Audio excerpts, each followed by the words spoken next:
इसने स्वयं गड्ढा निर्मित किया है हमसे धन प्राप्त करने के लिए।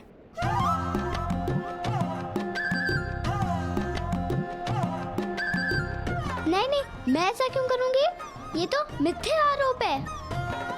मेरे पिता के पास धन नहीं है क्या? विश्वास कीजिए मेरा, मैं कोई चोर नहीं हूँ। केवल सुविधा के लिए प्रथम मुद्रा मांग रही हूँ। यदि आप कहेंगे तो आपकी सारी वस्तुएं भी मेरे मित्र गांव तक पहुँचा देंगे। कोई आवश्यकता नहीं। आवश्यकता है पुत्र।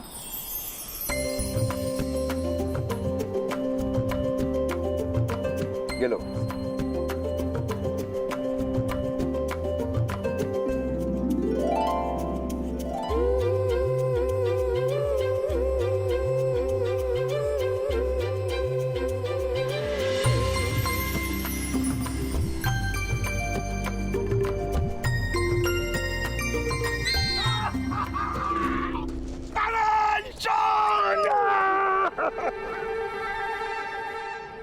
नमस्कार अधिरथ।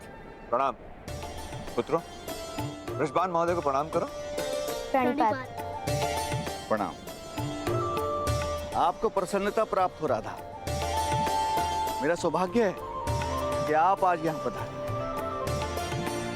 मेरे पिता की, राधा के पिता ने बहुत सहायता की थी और वो ऋण मैं कभी चुका नहीं पाऊंगा।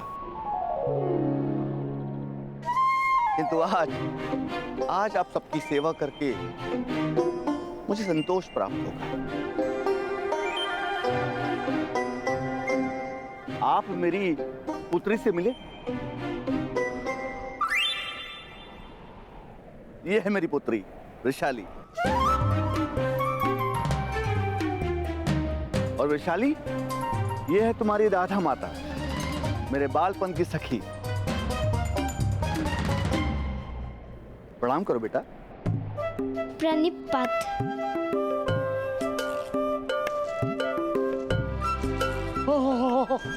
ये क्या हुआ? ये लड़की हुई ताऊ। आश्चर्य, यहाँ तो कोई गड्ढा था ही नहीं।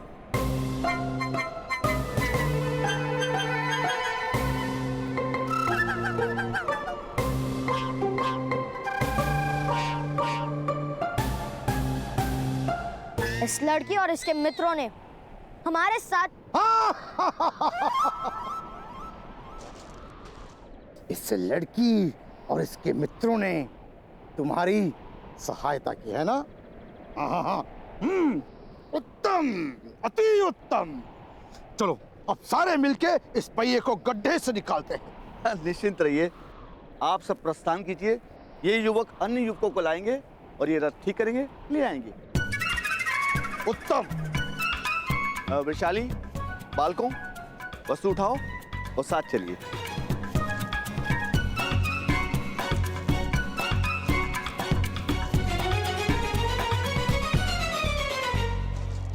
नाम क्या है तुम्हारा?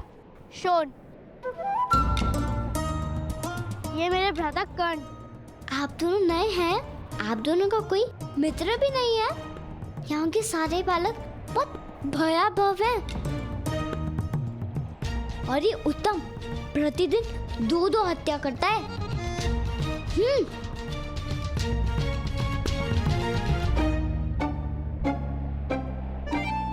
यदि आपने इस घटना के विषय में पिताश्री से कुछ भी कहा तो स्मरण नहीं, आप दोनों की मृत्यु हो सकती है। चलो मित्रों, उठाओ सब।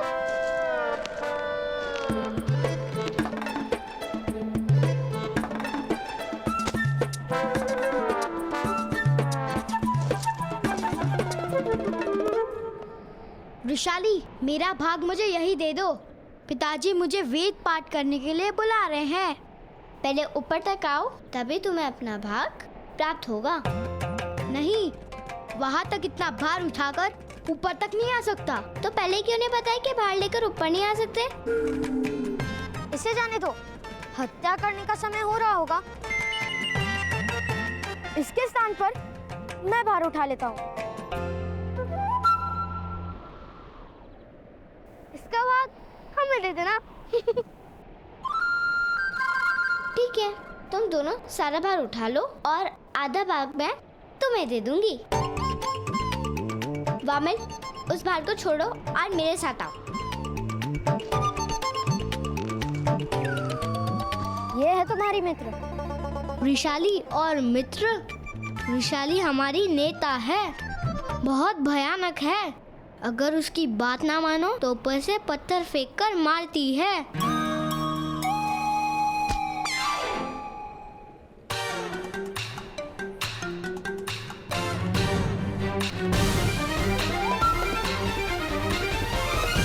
ये तो क्षत्रियों से भी गई हुई है। जैसे हस्तिनापुर में महाराज धृतराष्ट्र का शासन है, वैसे यहाँ वृषाली का शासन चलता है।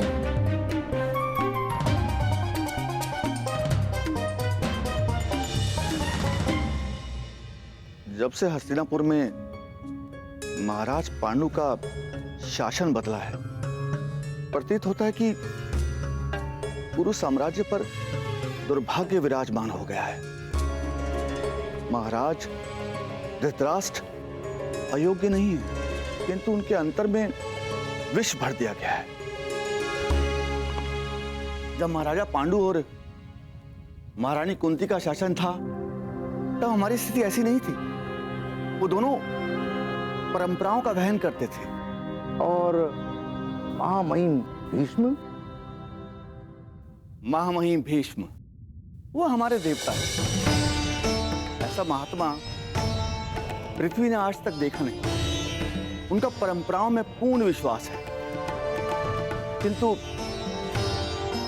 जब कोई परंपराओं का लाभ उठाकर अन्याय करता है तो महामहिम निस्सहाय हो जाते हैं। शायद महापुरुषों की यही मर्यादा है। और यहां महारानी गांधारी का भाई आकर बैठा है, गांधार राज शकुनी। हमें उससे भय लगता है। ऐसा प्रतीत होता है कि वो किसी भी स्थिति में पूरे साम्राज्य को नष्ट करने की मंशा लिए बैठा है। किंतु कोई अपनी ही बहन का साम्राज्य क्यों नष्ट करेगा?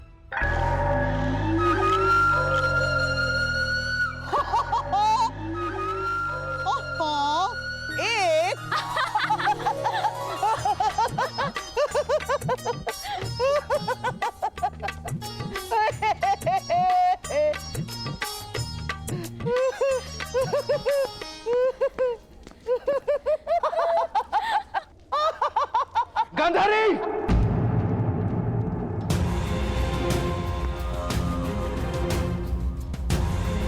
18 महीनों में पुत्र नहीं दे पाई हो तुम मुझे गांधारी।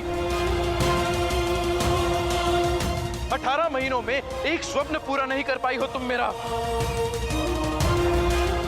अरे 18 महीनों में एक बार भी मन विचलित नहीं हुआ तुम्हारा।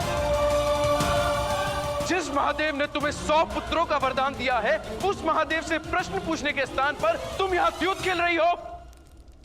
महादेव!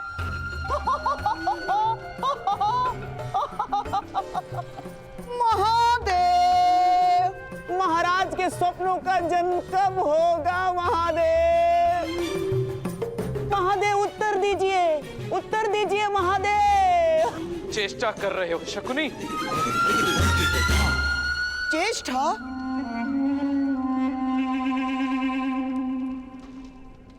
चेष्टा महाराज?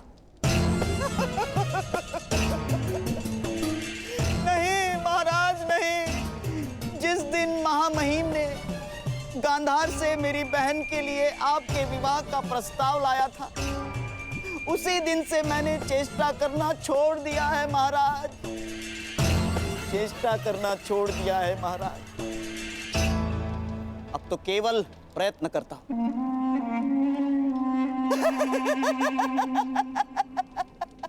केवल प्रयत्न, आपके सुख और सुविधा का कारण बनने का प्रयत्न करता हूं महाराज।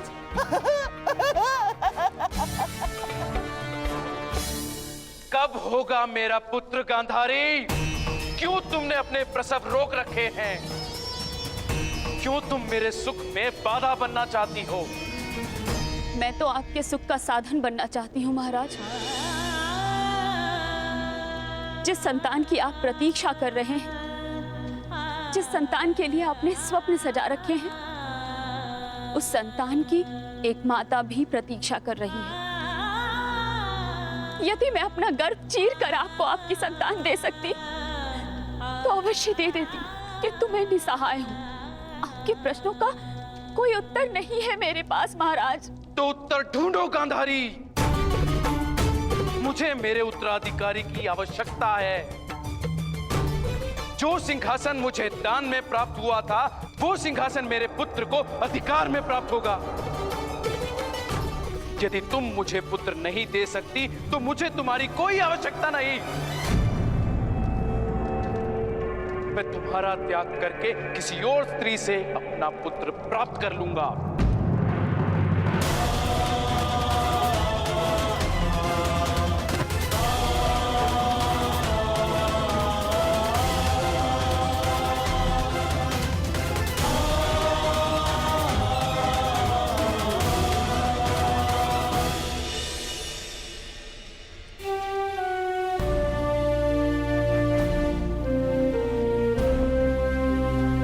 हस्तिनापुर वालों को विस्मरण हो गया है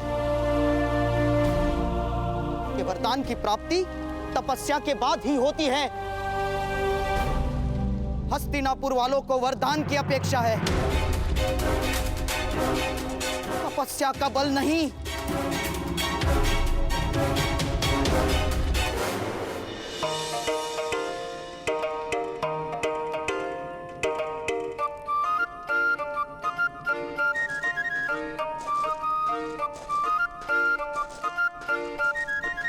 लाओ, हमारा आधा भाग दो।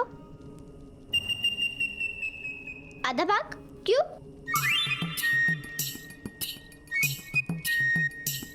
तुमने तो कहा था कि हम सामान ऊपर लाएंगे, तो तुम हमें आधा भाग दोगी। दो, अवश्य मिलेगा। किंतु तुम्हें पता नहीं है, यहाँ हस्तिनापुर में किसी को भाग मिलता नहीं है, बल्कि छीनना पड़ता है।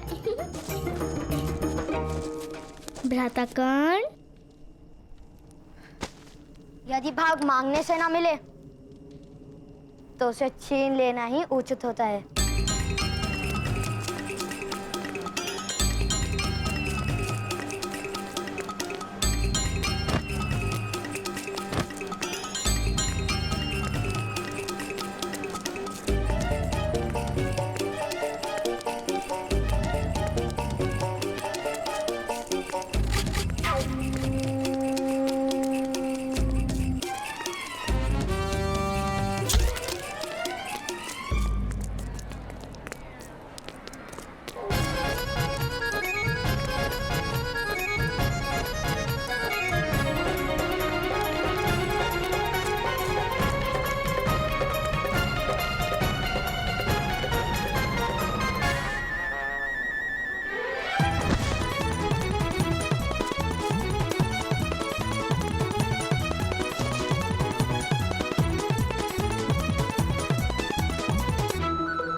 लगता है भुगत ग्राम में सत्ता परिवर्तन होने वाला है।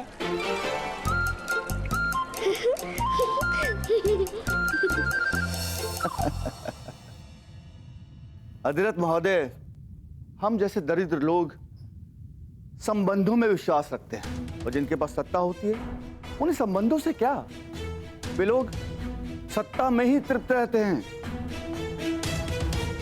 यार छोड़िए, हमें इनसे क्या, हम बड़े लोगों की बड़ी बातें। पगड़ी जितनी बार बदलती है उतनी ही बार बालों की व्यवस्था बदलती है। इसीलिए ईश्वर ने बालों को लचकीला बनाया होगा, ताकि पगड़ी बदले तो बाल ना टूटे।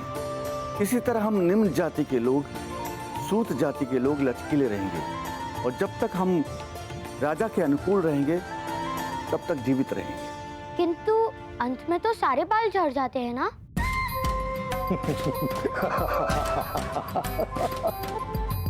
तो पगड़ी को क्या अंतर पड़ता है? बहुत बुद्धिमान हो तुम वैशाली। इसे कहते हैं बुद्धि, और जिसे तुम समझती हो उसे कहते हैं दुर्बुद्धि। समझी? अब कर्ण और शोण इस गांव में बसने आए हैं, उनसे कुछ सीखो। अधिरथ महोदय, आपको चिंता करने की कोई आवश्यकता नहीं है। आपको हस्तिनापुर में कोई असुविधा नहीं होगी। चलिए चलते हैं राज सेवक के पास और उनसे आपकी कार्यशाला निर्मित करने के लिए अनुमति मांगते हैं। कार्य करने के लिए अनुमति लेनी पड़ती है? अवश्य, राम उनका है, राज सेवक हैं वो। यहाँ कौन व्यवसाय करेगा कौन नहीं, ये निर्णय करना उनका अधिकार है।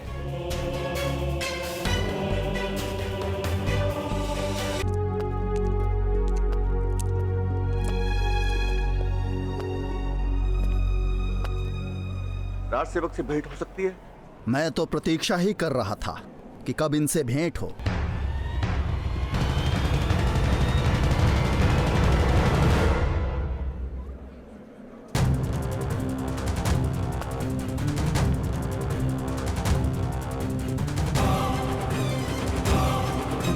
क्योंकि ये सज्जन गुफा से बाहर निकले उससे पूर्व मेरे भ्राताश्री ने उन वनवासियों को पराजित कर दिया था। हाँ, हम कभी असत्य नहीं बोलते। आपका स्वागत है इस गांव में। कहिए सूत महोदय, क्या आशा लेकर पधारे हैं? रक्षक महोदय, हम महामंत्री की आज्ञा से आपके गांव में निवास करने वाले हैं। आपका इस गांव पर अधिकार है। हमें रथ निर्माण करके बेचने की अनुमति दीजिए कृपा करके। राजसभा में हमारा सम्मान होने वाला था। दूर वारणाव्रत नाम का एक नगर है, वहां के नगर रक्षक के पद पर हमारी नियुक्ति होने वाली थी, किंतु किसी कारण से हमें दंड मिला और इतना बड़ा सम्मान चला गया। नगर रक्षक का पद हाथ से चला गया और हम इन्हीं सूतों और लोहारों के गांव में बंदी बनकर रह गए।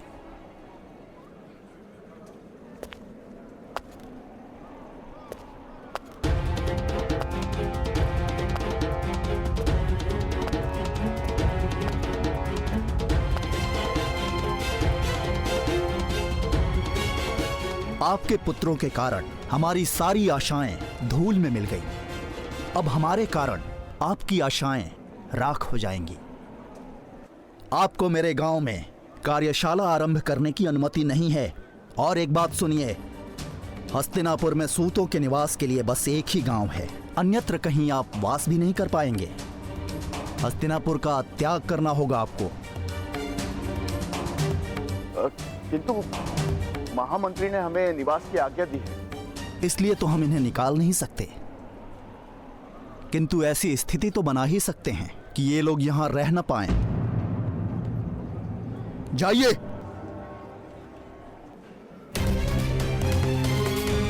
ठहरिए, एक मार्ग है यहां रुकने का। यदि आपका पुत्र हमारा दिया हुआ दंड भोग ले तो हम आपको कार्य करने की अनुमति दे सकते हैं। सुन लो सूतों, इस गांव की सीमा पर एक पाताल कूप है।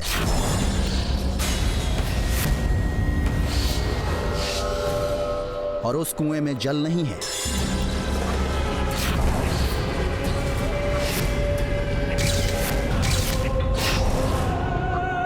अपराधियों को उस कुएं में डाल दिया जाता है और जो अपराधी उस कुएं से स्वयं निकल आता है उसके अपराध क्षमा कर दिए जाते हैं।